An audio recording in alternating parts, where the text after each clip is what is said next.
Bonjour à toutes et à tous et bienvenue pour ce 9e webinaire consacré au logiciel Autodesk Robot Structure Analysis. Je suis Guillaume Chazal et je serai aidé par mon collègue François Augière qui répondra à vos questions tout du long de la présentation. Donc le sujet d'aujourd'hui sera Result Connect, les API de robots et Dynamo.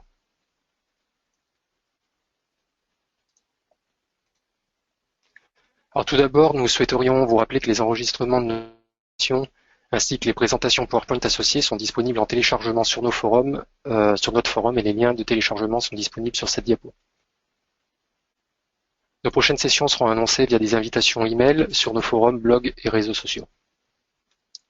Alors pour ceux d'entre vous qui ne connaîtraient pas le principe, on souhaitait rappeler quelques points essentiels par rapport au webinaire. Donc ces sessions de webinaire ont pour but de traiter un sujet particulier orienté support, c'est-à-dire dans l'optique d'apporter une ou des solutions aux problèmes et questions les plus récurrentes sur le sujet. Ces sessions sont en général composées d'une phase de présentation d'une durée de 20 à 40 minutes, pendant laquelle vous pouvez à tout moment poser vos questions via l'application dédiée dans GoToMeeting. Et une fois la présentation terminée, le reste de l'heure est consacré à répondre à vos questions. Alors sur cette diapo, on a regroupé les liens vers les ressources les plus couramment consultées, comme la page du forum dédié aux articles techniques, la page contenant les outils additionnels à ajouter à un robot, la page vers la boîte à idées dans laquelle vous pouvez exprimer en français ou en anglais vos demandes de développement, et enfin la page dédiée aux commentaires des webinaires auxquels vous avez assisté et qui contient entre autres les réponses à l'ensemble des questions posées durant les sessions. Alors, on a profité également de l'occasion pour vous informer de la sortie du service Pack 4 pour Robot 2016.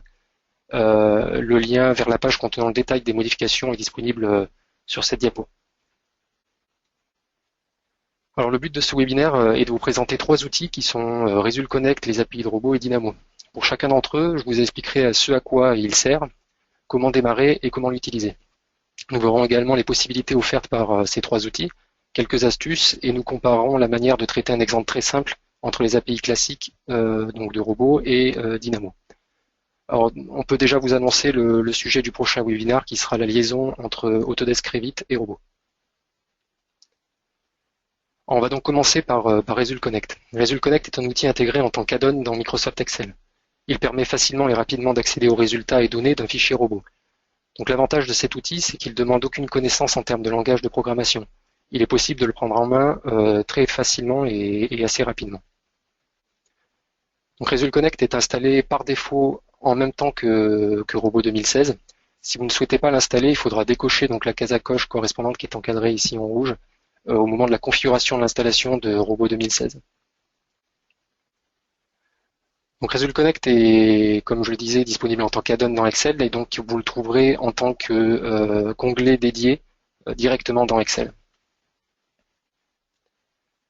Result Connect fonctionne en intégrant des formules spécifiques dans les cellules d'Excel. Deux manières existent d'utiliser les formules. Donc la première, c'est en utilisant l'assistant de création de formules. Il permet d'accéder à l'ensemble des formules disponibles dans l'outil. Celles-ci sont triées par catégorie et sous-catégorie afin de faciliter l'utilisation. Un clic sur Insérer insérera la formule dans la cellule qui a été sélectionnée. La seconde manière est d'utiliser les listes déroulantes encadrées ici en rouge. Le principe est simplement de sélectionner dans la première liste déroulante à partir de quel logiciel on souhaite atteindre les données. Vous aurez le choix entre Robot et Result Connect. Dans la seconde liste déroulante, on choisit le type de données que l'on souhaite atteindre, par exemple les résultats pour les barres. Et enfin, dans la troisième liste déroulante, quel type de résultat vous souhaitez obtenir. Puis, en cliquant sur le bouton Insérer la formule sélectionnée, vous pourrez paramétrer la formule telle que vous souhaitez pour laquelle vous souhaitez obtenir ces résultats. Et donc, une fois la formule insérée, elle sera introduite dans la cellule qui a été sélectionnée avant de cliquer sur Insérer la formule. Donc, on verra dans la vidéo qui suit, on verra quelques-unes des possibilités de cet outil.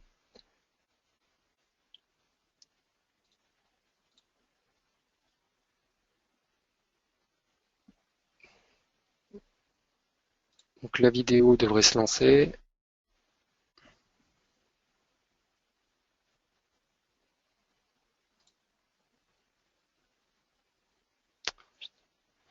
J'ai un petit souci avec les vidéos.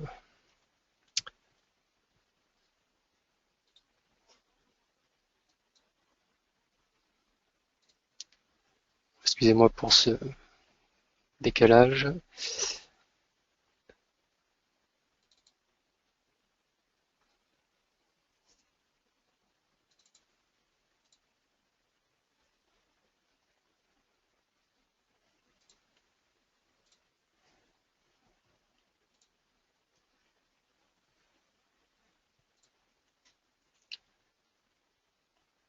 Bon, visiblement la vidéo ne fonctionne pas, donc je passerai,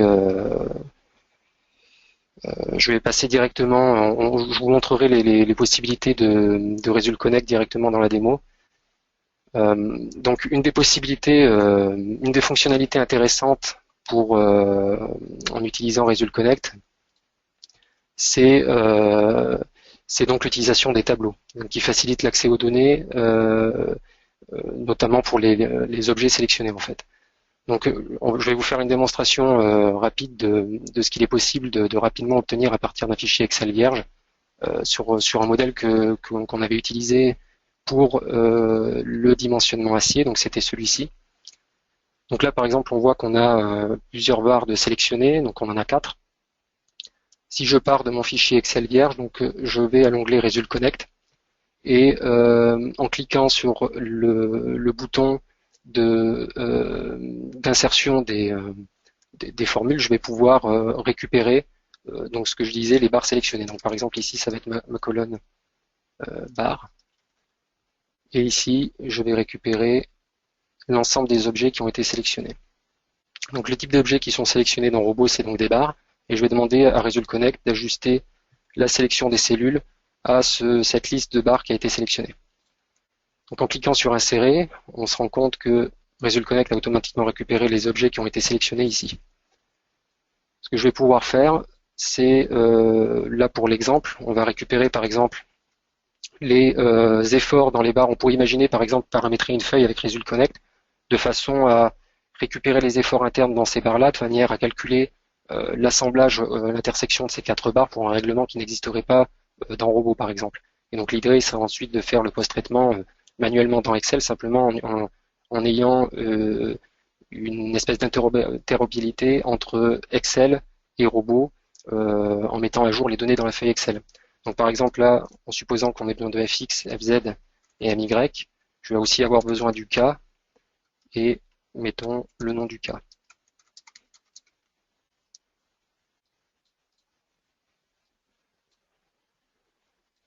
Ici, on va par exemple s'intéresser au K1, on verra qu'on pourra dynamiquement modifier le nom du K après, le numéro du K après. Donc ici, je vais demander à récupérer automatiquement le nom du K1 par exemple. Donc je viens récupérer les données relatives au K, donc le nom ici,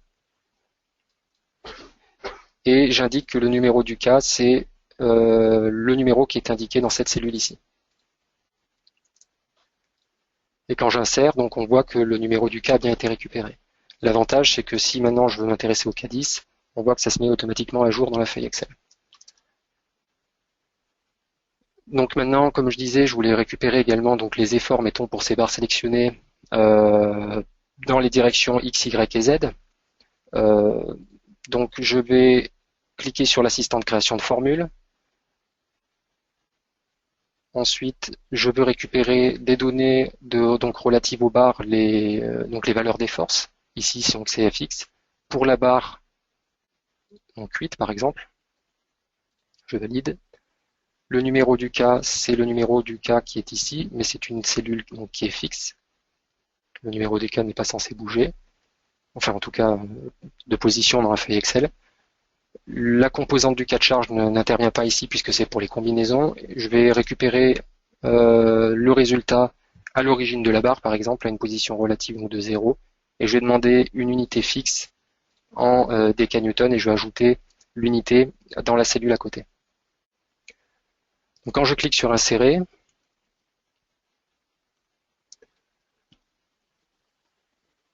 quand je clique sur Insérer, la valeur de l'effort doit normalement être récupérée.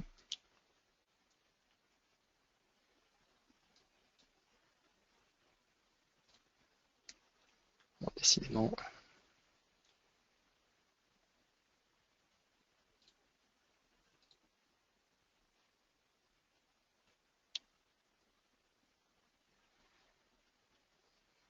Visiblement encore un problème avec Result Connect.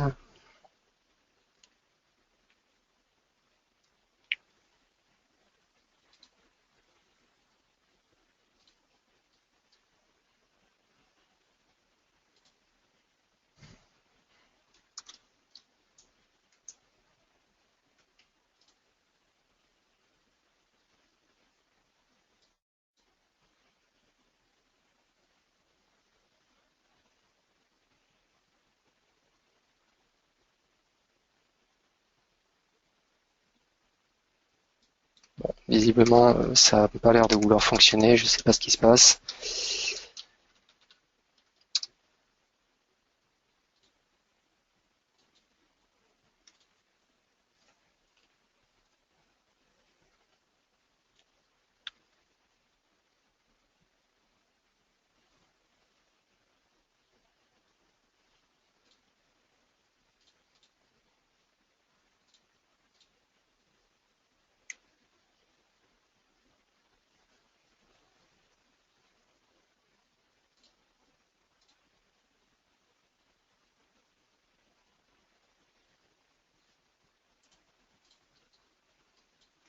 Alors, si je refais ma sélection de barres, je vais réinsérer la formule.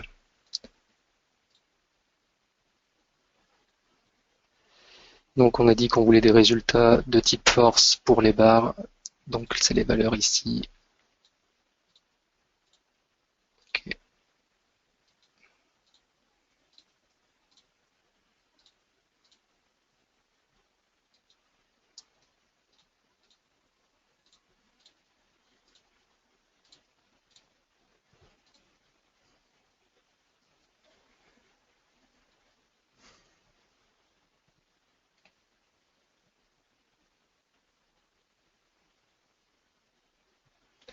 Bon, je suis désolé, visiblement il y a quelque chose qui ne fonctionne plus.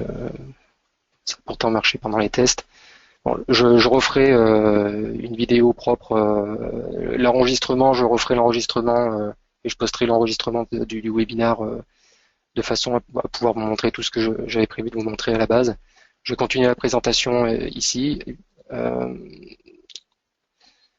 Donc voilà, je referai l'enregistrement et puis je publierai le lien vers le nouvel enregistrement comme d'habitude. Simplement, ça sera pas la session live, en tout cas pour la partie présentation. Donc là, les tableaux, c'est ce que je voulais vous faire voir. Donc l'idée, c'est de récupérer, comme je disais, la sélection des barres dans Excel. Ce qui peut arriver, c'est si donc l'onglet Result Connect n'apparaît pas dans votre version d'Excel, il faut vérifier que le Result Connect soit bien listé dans la section complément d'application actif, dans les options d'Excel, comme on peut le voir sur la capture d'écran. Donc ça, vous le trouverez dans Fichier, Options et sous Complément. Il faut bien donc vérifier que ce module est dans complément d'application actif. Donc si c'est pas le cas, déjà l'onglet Result Connect n'apparaîtra pas dans Excel et vous pourrez le faire afficher simplement en venant sélectionner dans la liste déroulante gérée le choix donc vous complément comme et en cliquant sur le bouton éteindre vous pourrez venir activer cet add-on et en fermant Excel et en relançant vous aurez ensuite Result Connect disponible. On va maintenant passer aux API de robots. Alors tout d'abord, qu'est-ce que c'est qu'une API? API, c'est l'acronyme pour Application Programming Interface en anglais. Elle permet aux personnes ayant des notions de programmation de programmer leurs propres applications en se basant sur les fonctionnalités accessibles via l'API du programme.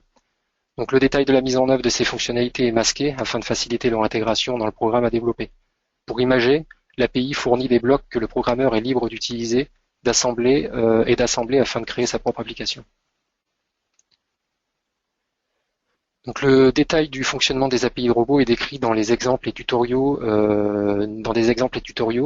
Pour y accéder, il faudra installer le Autodesk Robot Structure Analysis Professional SDK, ou alors vous pourrez y accéder directement depuis l'image du DVD en suivant le chemin qui est indiqué dans cette diapositive. Donc si vous avez choisi la première solution, c'est-à-dire l'installation du SDK de robot, la documentation est accessible via le menu Démarrer de Windows sous Autodesk, Autodesk Robot Structure Analysis Professional et SDK. Alors pour utiliser les API, la première chose à savoir, c'est que quel que soit l'environnement de développement et le langage que vous choisirez, il sera nécessaire d'ajouter Robot Object Modeler, donc la version la plus récente disponible dans l'environnement de programmation que vous choisissez. Il faudra l'ajouter en tant que référence du projet. Alors pour cette présentation, nous on utilisera l'environnement disponible dans MS Excel, donc c'est Visual Basic for Application. Donc une chose à savoir, c'est que les API de robots utilisent les unités du système international. Donc il faudra adopter vos codes si vous souhaitez afficher les résultats dans d'autres unités. Alors, nous avons rappelé ici les deux premières lignes de code obligatoires pour chaque projet. Donc la première correspond à la déclaration et à la création de l'objet robot application. Et plus bas, on rappelle un bloc de code qui permet de vérifier si robot est lancé au moment où vous exécutez l'application que vous venez de développer en fait. Alors comme on peut le voir sur cette capture d'écran et comme je vous le ferai voir rapidement pendant la démo, une fois Robot Object Modeler ajouté en tant que référence du projet, l'environnement de développement reconnaît et propose les méthodes et classes issues de l'API de robot. Donc au fur et à mesure que vous tapez, les différentes méthodes et classes vous sont proposées et vous pouvez les ajouter facilement sans les taper entièrement en appuyant sur la touche Tab. Donc une fois vos programmes créés, si ces derniers ont été créés à l'extension exe ou DLL, vous pourrez les ajouter en tant que raccourci directement dans Robot dans le menu Modules complémentaires. Pour cela, sélectionnez le gestionnaire de modules complémentaires dans le menu indiqué, puis il suffit donc d'indiquer le chemin du fichier exe ou DLL de votre application. Une fois ajouté, vous pourrez exécuter votre application depuis la liste déroulante modules complémentaires. Alors, sur cette diapo, on a indiqué les liens vers les procédures détaillées, donc procédures pas à pas, pour générer vos applications tierces en DLL plutôt qu'en exe. Donc ces procédures sont décrites pour les langages C# et Visual Basic. Alors quel est l'intérêt de créer vos applications en DLL plutôt qu'en exe? C'est que le fait de créer vos applications en DLL peut accélérer très sensiblement le temps de traitement des données pour les applications qui doivent gérer un grand volume d'informations par rapport aux applications générées en exe. En fait, les tests montrent que le rapport peut être de 1 pour 5 dans certains cas de figure. Alors, pour continuer sur les astuces que nous pouvons fournir sur l'utilisation des API, si vos applications créent des structures paramétrables et que la création des nœuds et barres prend du temps, modifiez votre code de la manière présentée sur cette diapo afin d'utiliser le cache. Cela accélère sensiblement la création des modèles. De la même manière, pour accélérer les manipulations relatives aux objets comme les panneaux, les contours de ligne, etc., on recommande d'utiliser les méthodes begin et end multi-operation telles que décrites sur cette diapositive. Donc l'idée c'est d'appeler la méthode begin multi-operation avant de faire les moindres manipulations sur vos objets et ensuite de terminer cette méthode en utilisant end multi-operation. Donc pour accélérer les modifications relatives aux modèles et aux charges, nous recommandons de définir le flag interactive sur false avant de réaliser les modifications via les API, puis de définir à nouveau ce flag sur true une fois les procédures de modification réalisées. Cela en fait évite à l'API de devoir rafraîchir l'interface graphique et les données dans les tableaux à chaque modification qui peuvent par exemple avoir lieu dans une boucle. Pour accélérer l'accès aux données, on vous recommande donc d'utiliser les collections ou les serveurs de données tels que décrits sur cette diapo. Cela évite de devoir réaliser des boucles superflues qui permettraient de stocker les données nécessaires pour les opérations suivantes. Et enfin, nous avons indiqué ici les liens vers les posts expliquant en détail comment utiliser les queries ou les requêtes, qui sont des outils puissants pour accélérer l'accès aux résultats, mais complexes à mettre en place. On n'abordera pas en détail ce point, mais simplement voilà, il y a les références aux différentes ressources disponibles sur nos forums pour pouvoir utiliser ces outils. Alors, je vais vous montrer ici comment réaliser ce modèle simple, donc très simple, qui est visible ici. C'est juste une console encastrée avec une charge uniforme appliquée dessus. Donc le but, c'est pas vraiment bien sûr de montrer les possibilités de l'API, c'est vraiment de vous montrer comment l'environnement de développement s'adapte au fur et à mesure que vous tapez du contenu. Donc dans l'environnement de développement, à partir du moment où vous avez utilisé Robot Object Modeler en tant que référence du projet. Donc comme je disais, on va utiliser l'environnement de développement disponible dans Excel. Donc on va y accéder par cet onglet et on va créer donc une nouvelle macro qu'on va appeler console par exemple. Ce que je vais faire plutôt, c'est que je vais préparer puisque ça n'a pas vraiment d'intérêt de vous faire voir la création de tout le code. Je vais vous faire voir directement le code final et puis je vais vous faire voir comment réagit l'environnement de développement en fait.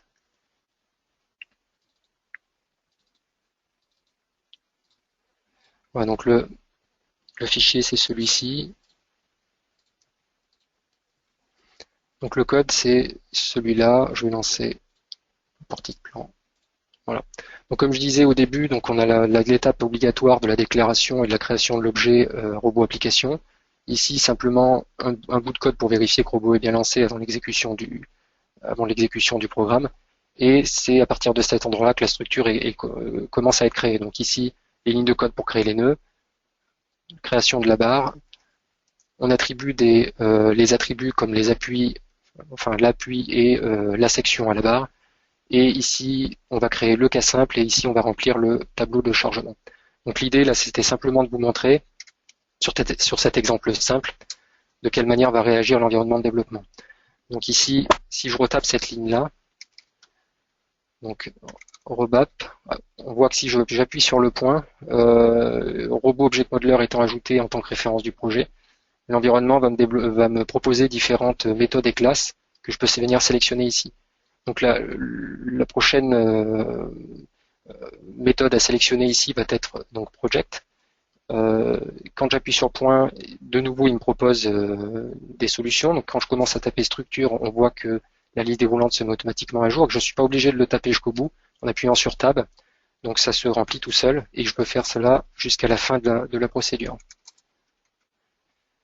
Quand on arrive au bout de l'instruction, comme ici, on voit que quand j'appuie sur espace ou sur point, la liste déroulante ne se pose plus rien. À ce moment-là, c'est que j'arrive au bout de l'instruction. Et donc, on voit qu'ici, il me demande 3 paramètres qui sont donc un numéro à renseigner en tant qu'entier et 3 valeurs décimales qui correspondent aux coordonnées. Donc en fait, la première valeur correspond au numéro du nœud que je souhaite que ce nœud que je suis en train de créer porte. Donc ici, ça va être le numéro 2. Et virgule, donc la coordonnée en X, virgule, la coordonnée en Y, et la dernière coordonnée en Z. C'est de cette manière-là qu'on crée un nœud et qu'on va utiliser l'environnement de développement pour créer finalement le modèle, la structure paramétrée. De la même manière, si je recrée cette ligne-là, par exemple, donc même principe, au fur et à mesure que je tape, les différentes solutions sont proposées.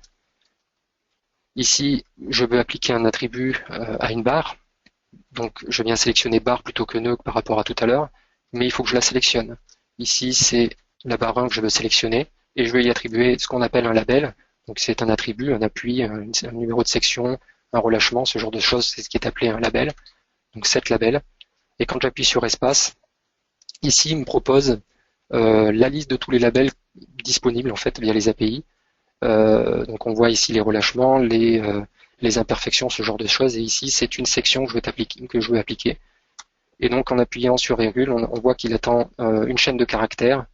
Donc ici, ça va être le nom de la section, donc IP100, qu'il va falloir appliquer. Voilà.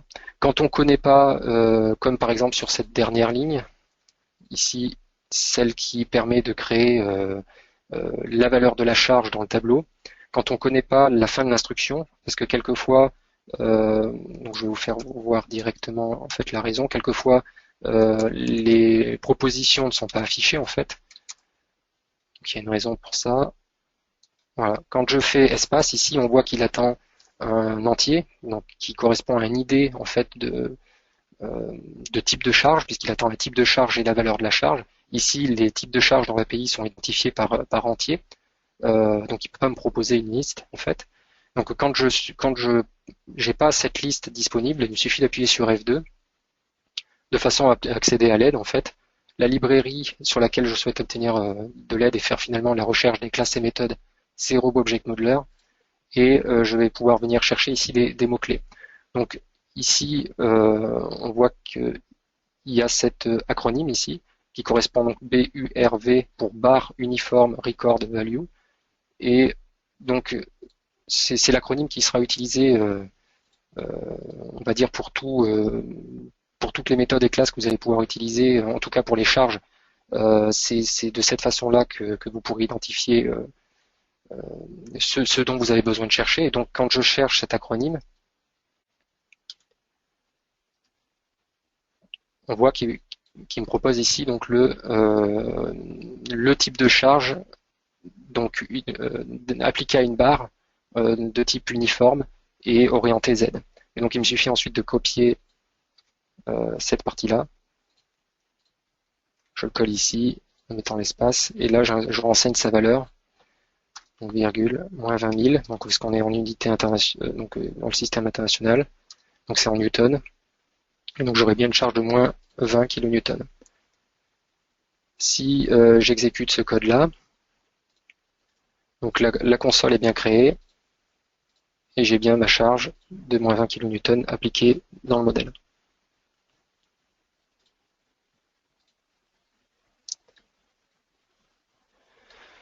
Voilà, donc là le but c'était simplement encore une fois de vous montrer la manière dont réagit l'environnement de développement plutôt que de montrer les possibilités des API.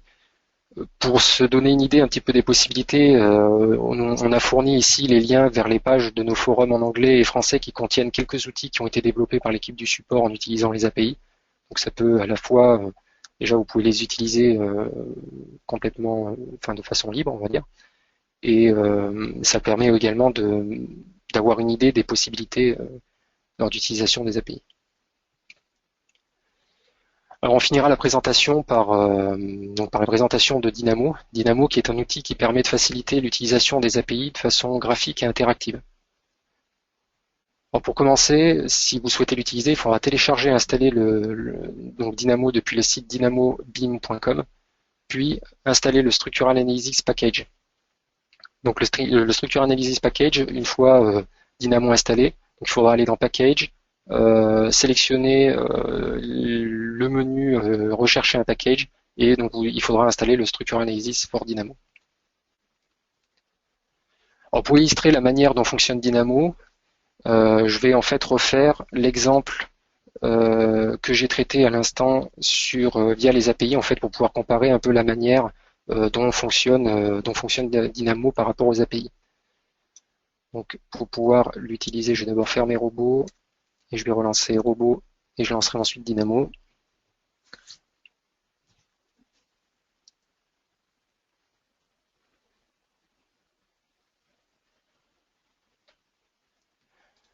Donc là je vais partir sur une structure coq, je vous expliquerai plus tard pourquoi. Et donc je vais lancer Dynamo.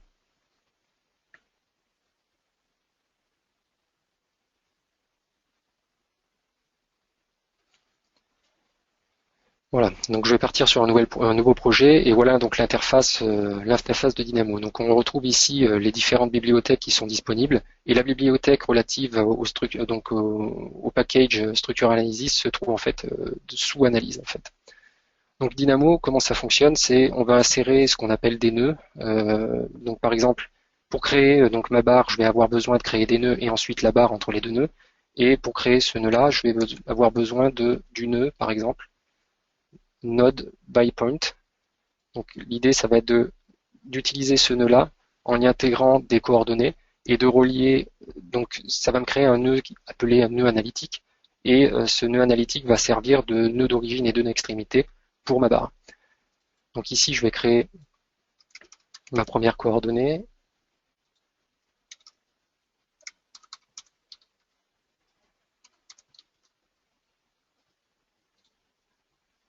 Par contre, je vais me mettre en manuel, voilà. Donc la première coordonnée sera 0, 0, 0. Ça sera mon premier nœud. Ensuite, je peux faire des sélections de ces blocs-là et les copier-coller puisque c'est la même chose que je souhaite faire ici, c'est un nœud. Sauf que la coordonnée du deuxième nœud sera située à x égale à 10. Ces deux nœuds donc, vont servir à créer une barre. Donc ici, je vais chercher le nœud barre.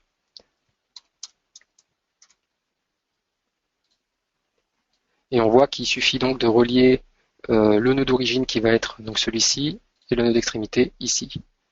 Ensuite, je vais avoir besoin donc à cette barre-là d'y appliquer donc un appui. Donc les appuis, ça va être ça. Ce nœud support qui va permettre de sélectionner le type, enfin finalement le nom de l'appui qui est disponible dans robot, dans la session de robot qui est ouverte, et le nœud permettant de physiquement créer l'appui, c'est ce nœud-là. Donc on va rechercher, le nœud sur lequel on va appliquer cet appui va être le nœud de début de la barre, en fait le nœud d'extrémité de la barre. Donc pour pouvoir l'identifier, il faut que j'ajoute ce nœud-là.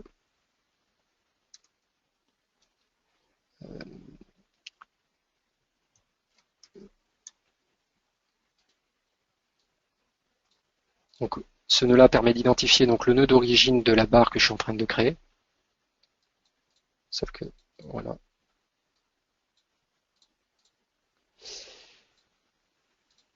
Et donc je vais appliquer mon appui sur ce nœud-là. Et je vais appliquer donc un encastrement. Suite à ça, donc je vais appliquer aussi une section.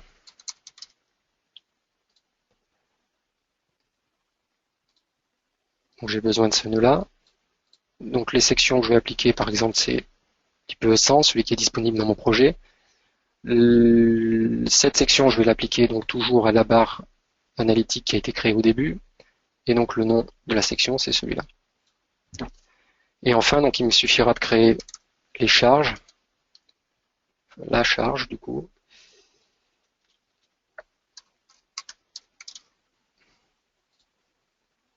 Et on voit qu'il attend 3 paramètres. Donc nature, type et le nom. Donc nature et type, c'est des nœuds qui sont disponibles dans Dynamo et pour lesquels il existe, enfin on va dire des nœuds variables pour lesquels on peut sélectionner, qui sont connectés à robot et qui me permettent de choisir les différentes solutions. Donc ici, mettons, ça va être une charge d'exploitation. Ça va être un cas simple. Et pour le nom, c'est simplement une chaîne de caractères qui l'attend. Donc je vais la renseigner comme ça. Et pour l'instant, donc mon cas de charge est créé, mais il n'est pas appliqué à ma barre, puisqu'il n'y a aucune liaison physique. On voit qu'il n'y a pas de liaison entre ma barre et le cas de charge. Donc il faut lui indiquer à quelle barre doit être appliqué ce cas de charge. Et donc pour ça, je vais appliquer ce nœud-là. Le cas de charge que je souhaite relier, c'est celui-ci. Et la barre qui sera chargée, donc c'est celle-là. Et la valeur de ma charge, c'est donc moins 20 000 newtons. Et en lançant l'exécution du code, donc là,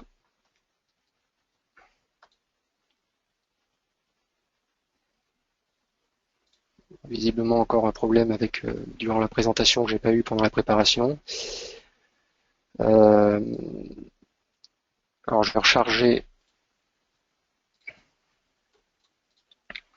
ce que j'avais prévu au début. J'avais enregistré ce fichier. Mais voilà, vous avez compris l'idée. Donc l'idée, c'est de créer les différents nœuds et les différentes interactions logiques entre ces différents nœuds, de façon à venir créer on a la possibilité de créer donc des structures paramétrées.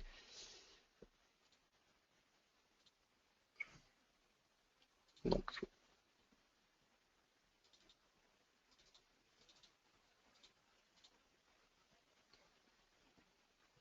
voilà, donc le code que j'avais sauvegardé, c'est celui-là.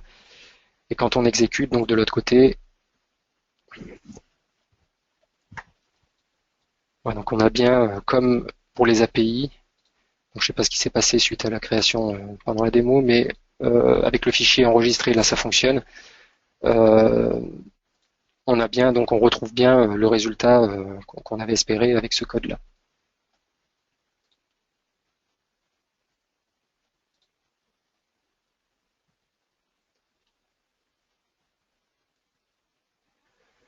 Alors bien sûr, les possibilités de Dynamo ne se limitent pas à cet exemple simpliste. Celui-ci a été réalisé simplement donc pour décrire le fonctionnement de Dynamo.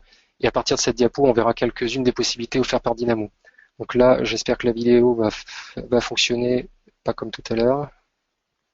Visiblement, les vidéos ne fonctionnent pas sur la présentation, je ne sais pas pourquoi.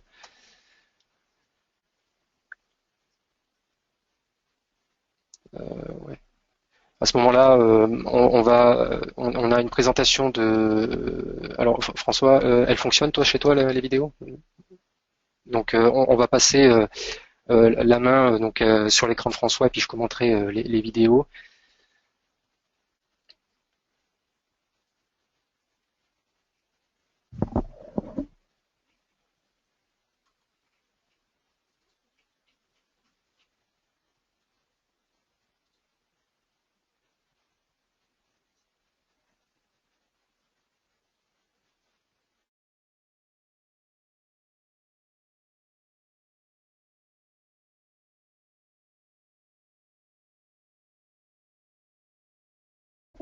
Donc là, François va partager son écran pour pouvoir visionner la vidéo.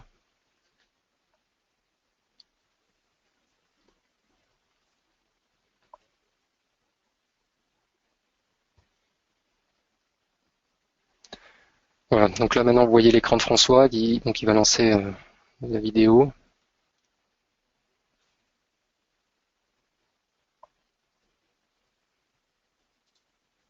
Voilà, donc là, en fait, dans cette vidéo, on nous montre le code nécessaire pour créer un treillis 2D, en fait. Ce treillis 2D, donc là, on nous montre en fait la création des différents nœuds, en fait, la géométrie basique, on va dire. Sauf que ce code-là ne se limite pas à ça. Donc là, on a le code relatif à la création des barres. Ici les charges, et là on arrive sur la partie, donc ici les charges plutôt, et là on va arriver sur la partie donc relative qui est intéressante avec Dynamo, c'est-à-dire qu'on peut faire une analyse itérative de ce fichier a priori simple, c'est-à-dire que là l'idée ça va être de tester différentes possibilités de hauteur de treillis et de section de treillis, de sections appliquées dans le treillis, et d'exporter l'ensemble des résultats qui aura été convenu dans le code. Ici, c'est les déformations, les contraintes et le poids dans Excel au fur et à mesure des itérations. Donc ça, on va le voir avec Robot. Donc là, l'utilisateur lance l'exécution du code. On va voir que la poudrerie est donc créée. Et là, si on regarde attentivement la structure, on le verra plus nettement plus tard, mais on voit qu'il y a un processus donc itératif qui est réalisé. Et on voit notamment les membrures hautes et basses changer de section. Là, le treillis vient de changer de hauteur. Et pour chaque hauteur testée, différentes configurations de sections sont testées. Là, par exemple, on voit que ça va passer de IPE 330 à IPE 220, IPE 240, 270. Voilà. Et les différentes solutions étant testées, les résultats qui ont été que vous spécifiez dans le code de Dynamo sont transmis à Excel, et ensuite des fonctions Excel permettent d'en tirer des graphes, etc. Ça peut faciliter l'analyse d'une structure. Donc là, on va vous montrer également une autre vidéo donc qui va vous permettre de voir également la façon de paramétrer donc une structure donc de type treillis en fait treillis 3D à barre. L'idée c'est t'as lancé la suivante là?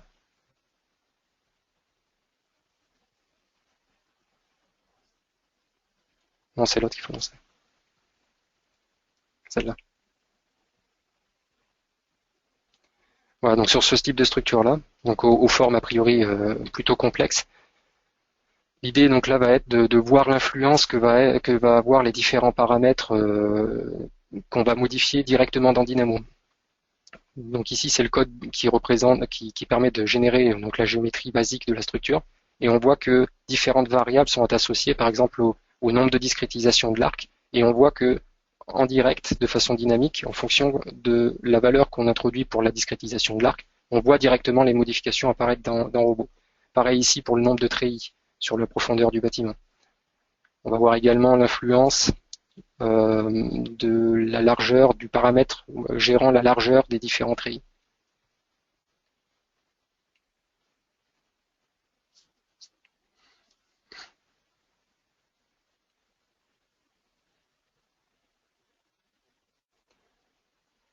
Et donc là, l'influence du dernier paramètre qui gère donc la hauteur du treillis, des différents treillis composant la structure.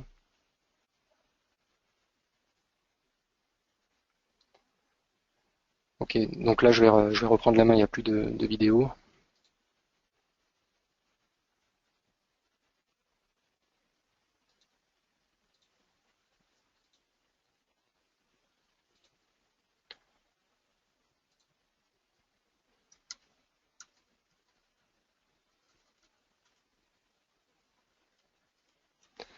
Voilà, donc ça c'est la vidéo qu'on vient de visionner. Alors, on voulait également préciser que Dynamo, c'est un outil qui est ouvert et qui permet à la communauté de publier des packages personnalisés améliorant ainsi les fonctionnalités de base du module. Le package Optimo est un bon exemple. Donc, c'est un package qui peut être téléchargé et ajouté à Dynamo de la même manière que le Structural Toolkit. Donc, celui-ci, il intègre un algorithme appelé algorithme génétique, dont le but est d'apporter une solution approchée à un problème d'optimisation lorsqu'il n'existe pas de méthode exacte ou que la solution est inconnue pour le résoudre dans un temps raisonnable. Donc les algorithmes génétiques utilisent la notion de sélection naturelle et l'appliquent à une population de solutions potentielles à partir d'un problème donné. Donc la solution est en fait approchée par itération. C'est un peu le même principe que ce qu'on a vu tout à l'heure, mais de façon optimisée. Donc dans le cas décrit sur cette diapo, en fait on a isolé un treillis spatial courbe qui va être optimisé. Donc grâce à Dynamo et au package Optimo, 1000 solutions différentes de hauteur, largeur et de section de treillis ont été générées et testées.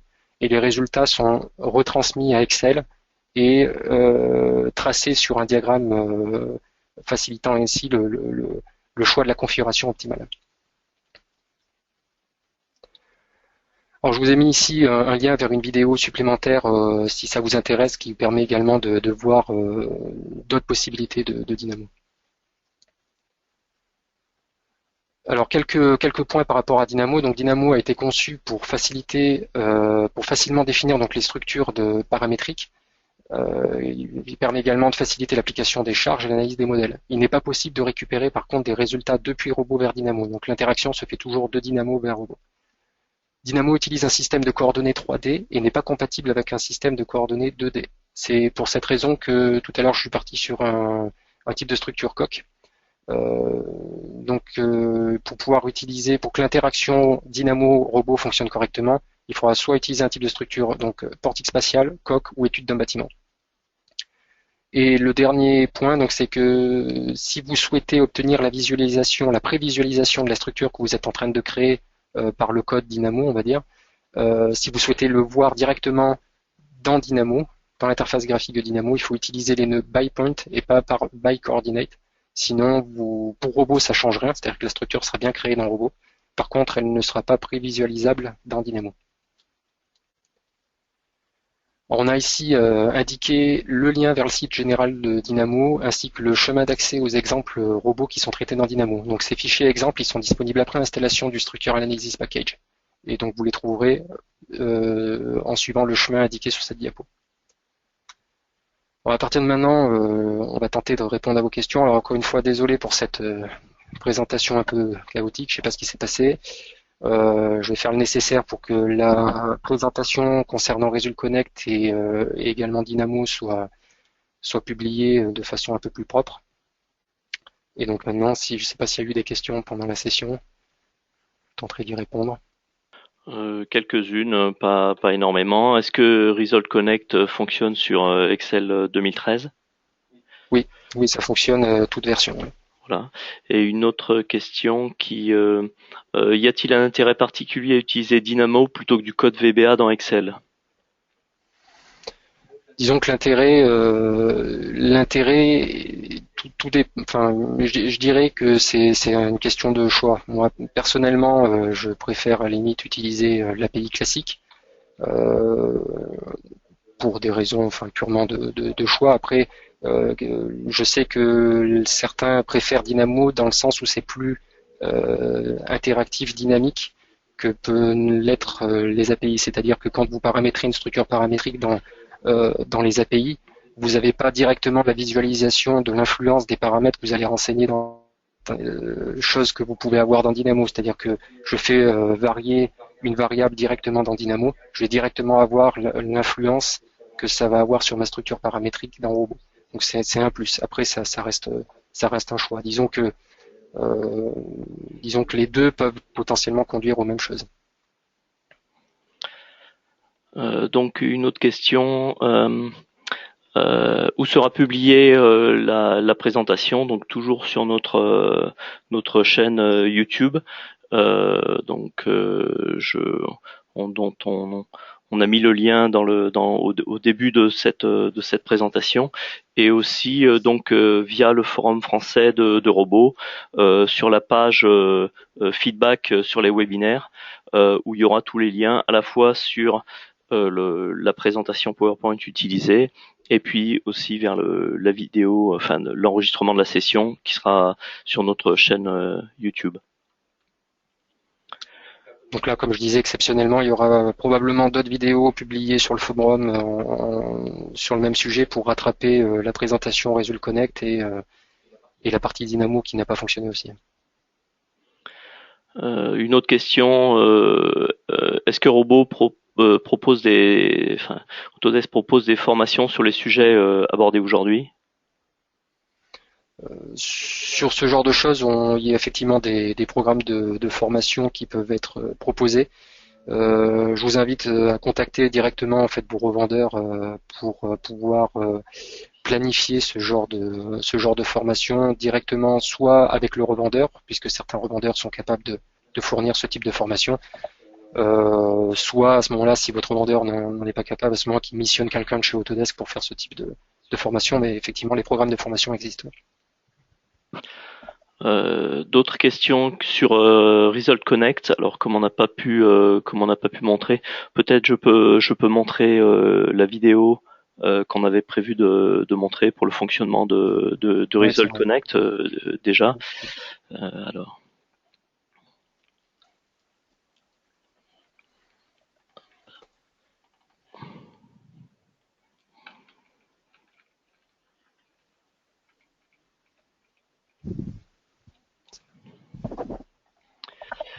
Donc je vais reprendre la main. Hop, présenteur.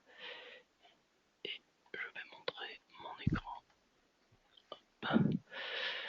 Tu me dis quand c'est bon. C'est bon. C'est bon. Ok. Donc je vais lire. Je lance la vidéo.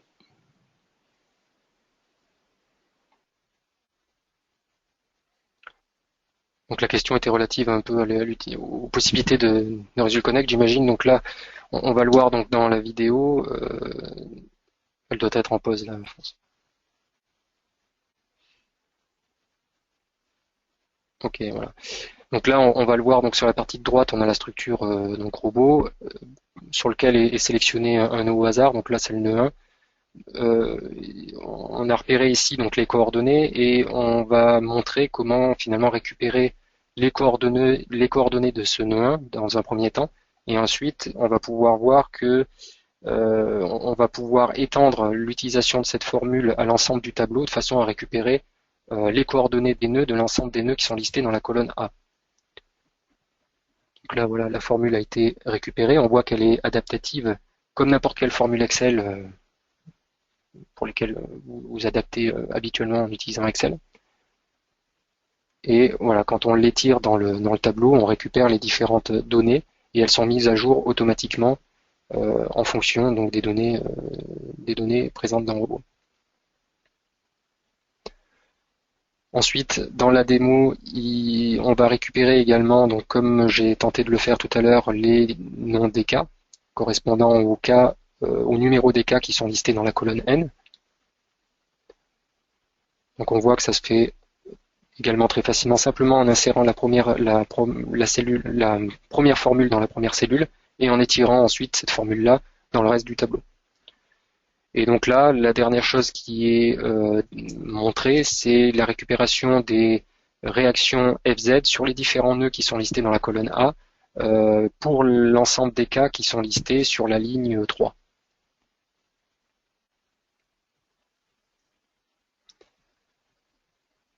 Et donc là, de la même manière, les formules s'adaptent. On adapte les formules, le contenu des formules, puisque les formules attendent des paramètres, et on adapte les différents paramètres au contenu du fichier Excel. C'est en pause.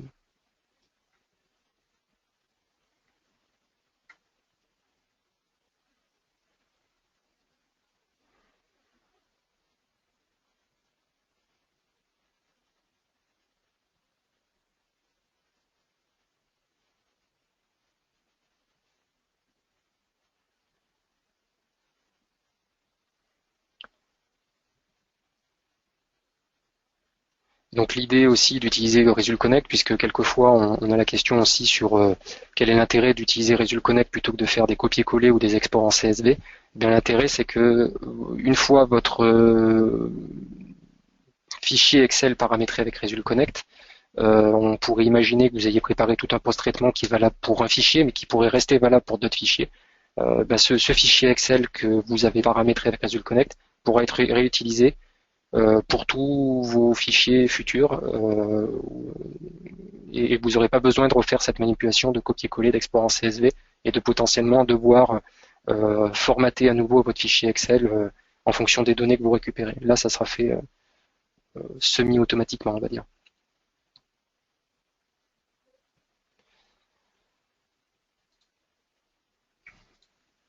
Il y avait une autre question qui concernait quelle est la différence entre Result Connect et Spreadsheet Calculator. Donc la différence, c'est surtout que Spreadsheet Calculator contient un certain nombre de feuilles qui sont déjà prédéfinies, qui ont un but spécifique, comme par exemple Dahlia, calcul d'allage, pardon. On va avoir des feuilles spécifiques pour le calculer des pannes, ce genre de choses. Tout ça, ça a déjà été fait, et donc Spreadsheet Calculator vous permet de simplement utiliser ces feuilles sans vous poser la question de comment elles fonctionnent à la limite. Tandis que là, Result Connect, c'est vraiment à l'utilisateur de faire la démarche de savoir déjà ce dont il a besoin et de finalement créer sa feuille, en fait. Donc il y avait une autre question qui concernait comment installer Result Connect et Dynamo. Donc Result Connect est installé en même temps que la dernière version de Robot, la version 2016. Et Dynamo, il y a un lien qui est mis sur la présentation qu'on a montré. Je crois que c'est juste avant, si tu peux revenir. Voilà, donc il faudra aller sur le site général et puis Voilà. vous pourrez télécharger. La procédure complète est indiquée donc sur cette slide là.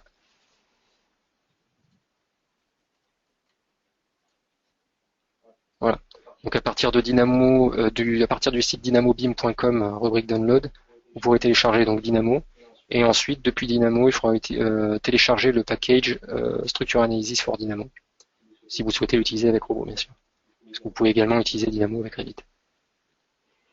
Il y a une autre question. Result Connect n'est pas disponible sur la version précédente de Robot. Non, c'est disponible qu'à partir de la version 2016. Une autre question pour Result Connect. Robot doit être ouvert après fermeture du fichier Excel. Si on le réouvre une nouvelle fois, toujours avec Robot ouvert, les mises à jour se font-elles automatiquement? Alors non, il faudra calculer. En fait, vous avez un bouton. Est-ce que je l'ai toujours ouvert là? Oui.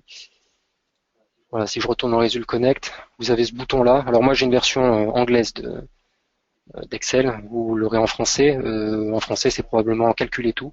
Et en cliquant sur ce bouton-là, ça mettra à jour votre feuille en fait, à partir des données renseignées dans la feuille Excel et à partir des données dans Robot.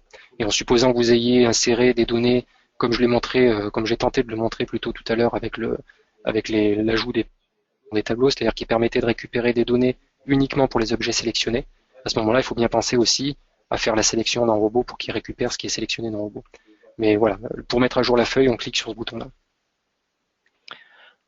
Une autre question. J'ai installé Robot 2016, mais je n'ai pas installé Result Connect. Comment faire? Si vous ne l'avez pas installé, vous devriez pouvoir le réinstaller en relançant l'installation depuis l'image et vous avez de mémoire un bouton qui permet de configurer l'installation qui doit être installé outil. Oui, Le terme exact, je connais plus le terme exact, mais c'est installer outil et vous devriez pouvoir réinstaller Result Connect ensuite. il me semble, il y a dans l'interface d'installation un choix configurer l'installation de robot. Et à ce moment-là, vous aurez accès à des cases à coche et vous pourrez dire oui, j'installe Result Connect.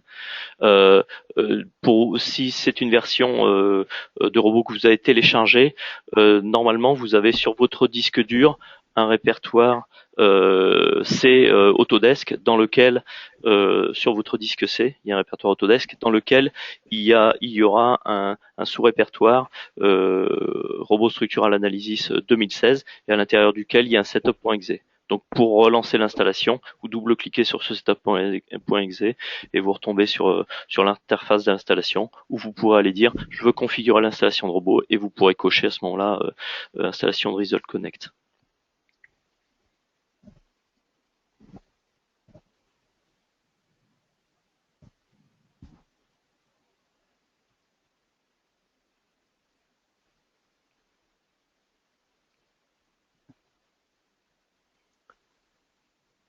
Je sais pas si on a une autre question. Une question, faudra peut-être regarder pour y répondre. Est-ce que la toute dernière version de l'API permet de récupérer la réaction du sol sous une plaque? Enfin là, l'utilisateur fait référence à une version 2012 où on ne pouvait pas aller chercher cette info. Donc ça, de tête, je ne saurais pas vous dire. Oui, je vérifierai, je vous tiendrai au courant sur le forum.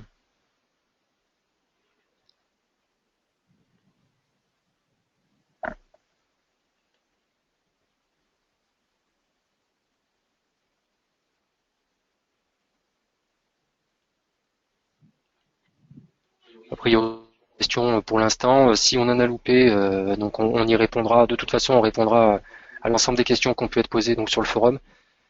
Donc encore une fois, désolé pour la présentation qui a été un petit peu chaotique, on va dire. Tout ce qui manque sera donc on va mettre comme d'habitude je pense la vidéo, l'enregistrement total, y compris ce qui n'a pas marché sur YouTube, avec la présentation. Et puis je ferai des petites vidéos probablement avec screencast que je mettrai sur le forum pour compléter ce qui n'a pas marché. Voilà, simplement dernier petit point par rapport à la au prochain webinaire, donc qui se passera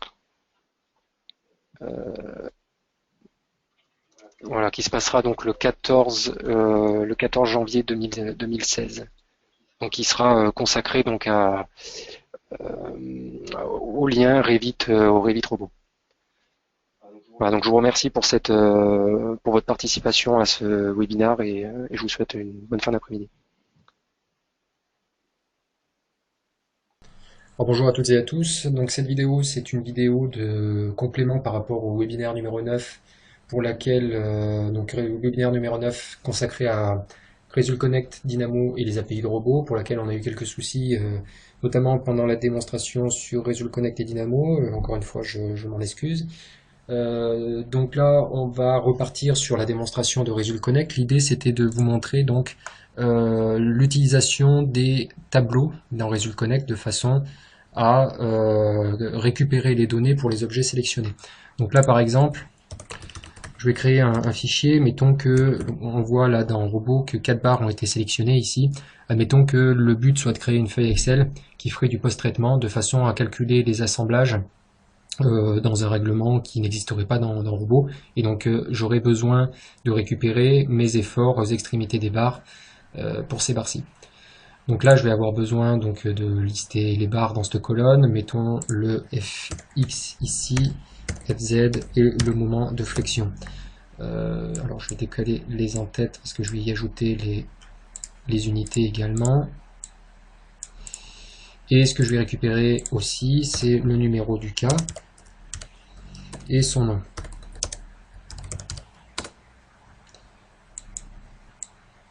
Donc, par exemple, je vais commencer l'exemple sur le cas 1. Pour récupérer donc le nom du cas, donc je commence par aller dans l'onglet Result Connect et je vais utiliser l'assistant de création de formule. Ce que je vais récupérer, c'est donc le nom du cas, donc c'est une donnée relative au cas de charge. Donc ici, c'est des données concernant les cas. Le type de données que je souhaite récupérer, c'est donc son nom, et le numéro du cas pour lequel je souhaite récupérer cette info, c'est le numéro qui sera indiqué dans cette cellule, qui sera une cellule fixe, c'est-à-dire qu'elle ne va pas changer de position lors de l'utilisation de la feuille.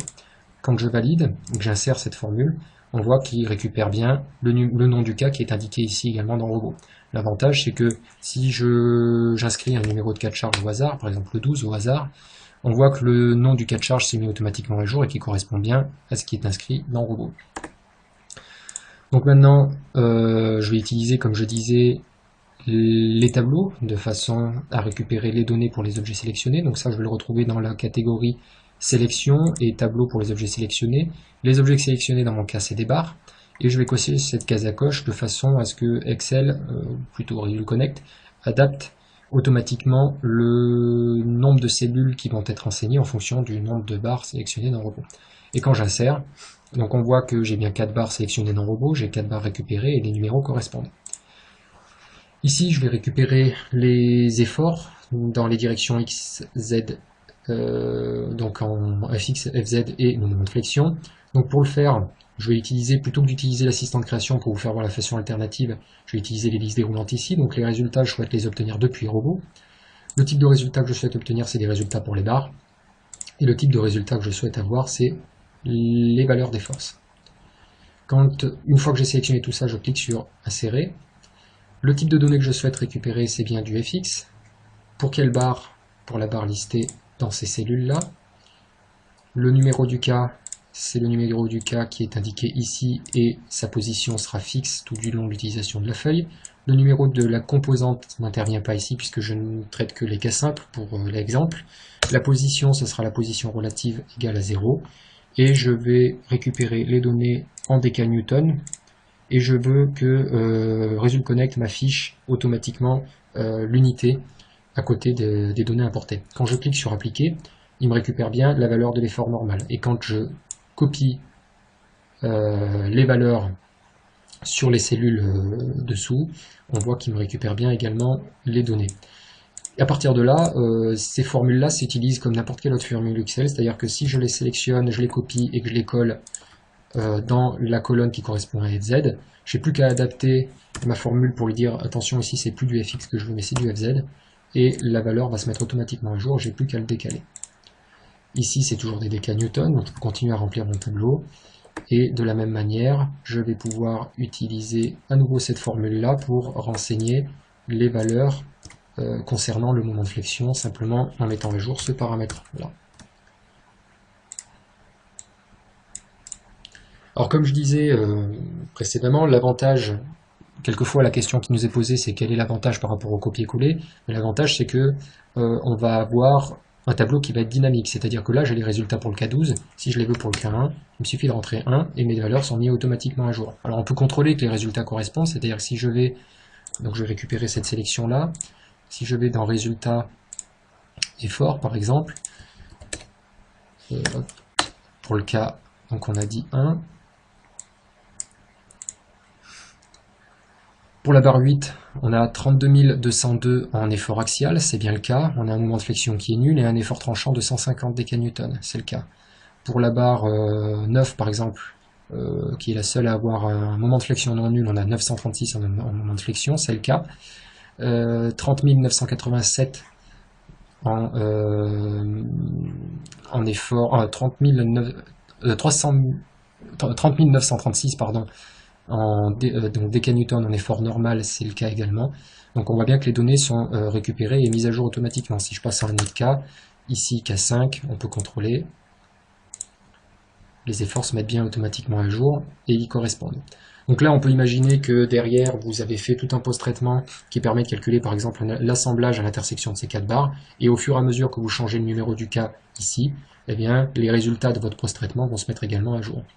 Donc c'est quand même un avantage plutôt confortable par rapport au copier-coller. Une question qui nous a été posée après la session pendant le webinaire, c'est par rapport à la sélection. Qu'est-ce qui se passe si la sélection de mes barres évolue? Donc là on voit que j'ai 4 barres de sélectionner. Si j'en désélectionne une au hasard, la barre 8, je l'enlève et que je clique sur calculer tout. Donc on voit que la sélection s'est bien mise à jour et que la dernière ligne donc, est renseignée avec NA puisqu'il n'y a pas de données à renseigner. Ma sélection de base étant de 4 barres, il n'y en a plus que 3, donc il y a une ligne sur laquelle il n'y a rien à renseigner. Par contre, si maintenant ma sélection évolue dans l'autre sens, c'est-à-dire qu'à la place d'avoir 4 barres, j'en ai maintenant 5 par exemple, calculer tout, et bien là on va voir que malheureusement il ne garde que 4 barres. Alors pourquoi? Parce que la première fois quand j'ai inséré la formule, en fait je n'avais que 4 barres de sélectionner. Si je veux que obtenir ces résultats sur 5 barres, eh bien, je vais être obligé de supprimer ma liste de barres ici. À nouveau, cliquer sur l'assistant de création de formule, les sélections, donc les tableaux pour les objets sélectionnés, les barres, je coche bien la case à coche ici et j'insère. Et là, je récupère mes données pour 5 barres et ensuite, il me suffit de prolonger l'utilisation des formules sur la ligne supplémentaire. Donc ça, voilà, c'était pour l'utilisation de ResulConnect et la réponse à une question supplémentaire qui avait été posée en fin de session. Autre chose qui n'avait pas donc fonctionné, c'était la démonstration sur Dynamo. Donc pour ça, je vais fermer Robot et le réouvrir et ouvrir Dynamo et je reviendrai dans la présentation. Voilà, donc maintenant j'ai lancé les deux outils en côte à côte pour pouvoir voir l'interaction entre les deux.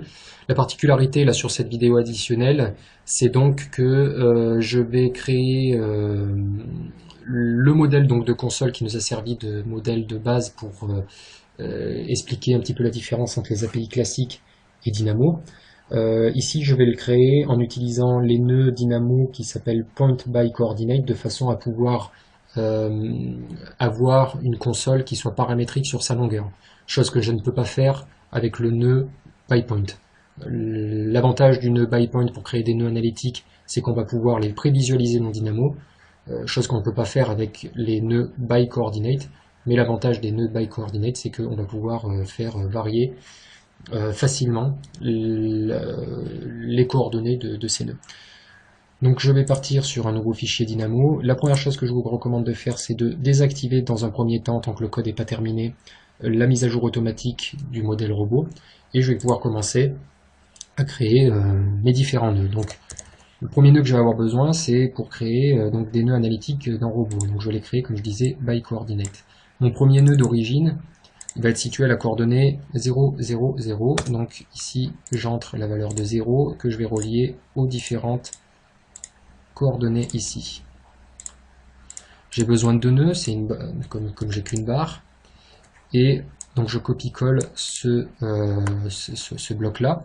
Simplement sur la coordonnée X, ici je désactive, je délie finalement ces deux nœuds là, et je vais créer un nœud qui s'appelle Number Slider, qui permet en fait de faire varier, vous voyez, en déplaçant ce petit curseur là, la valeur que je souhaiterais intégrer ici dans X. Ici, je vais le paramétrer de façon à ce que je démarre au moins à 1, et puis pour l'exemple, je vais donner un pas de 1. Donc voilà, le pas se déplace de 1 à chaque fois. Donc ici, je vais prendre la valeur minimum, et je vais le relier ici en X. Après, pour le reste, c'est comme ce que j'avais fait dans le webinaire, c'est-à-dire que je vais avoir besoin de créer une barre à partir de nœud analytique, donc je vais avoir besoin de ce nœud là. Le nœud de départ, j'ai dit que c'est celui-ci, le nœud de fin, ça va être celui-là. Je vais appliquer, donc en termes d'attributs ici, là pour l'instant j'ai deux nœuds, une barre, et je vais devoir lui appliquer des attributs à cette barre là, donc entre autres les sections et les appuis. Donc pour les appuis, la première chose à appliquer c'est donc le type appui ici. Donc je vais choisir l'encastrement. Je vais devoir appliquer un nœud en fonction, un appui en sélectionnant son nom simplement. Le nom de l'appui que je vais appliquer, donc il est situé, il sera sélectionné en fait dans cette liste déroulante. Et le nœud sur lequel je souhaite l'appliquer, ben, ça sera le nœud de départ de ma barre, on va dire le nœud d'origine de ma barre.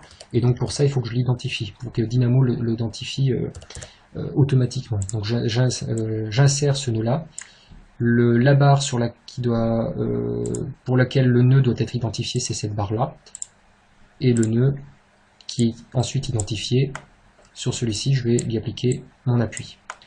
Ensuite je vais devoir utiliser les sections,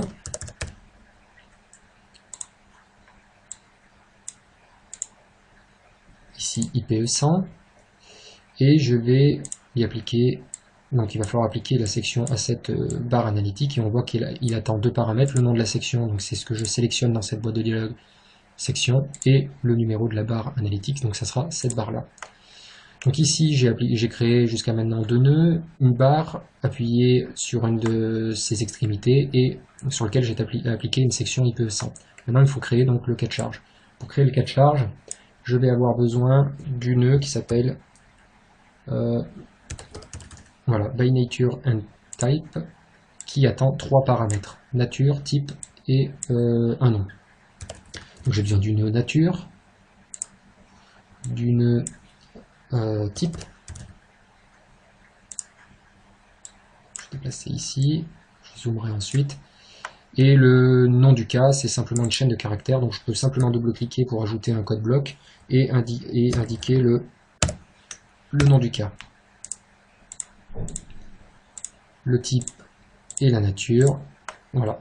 Donc là, j'ai créé, en réalisant ces manipulations, j'ai créé un nouveau cas de charge dans Robot de type dont la nature est permanente, par exemple. C'est un cas simple et il s'appellera K1. Mais pour l'instant, ce cas de charge-là ne crée pas de charge et n'est surtout pas appliqué à ma barre. Donc il faut que je relie ce bloc-là qui est isolé du reste avec un connecteur logique finalement.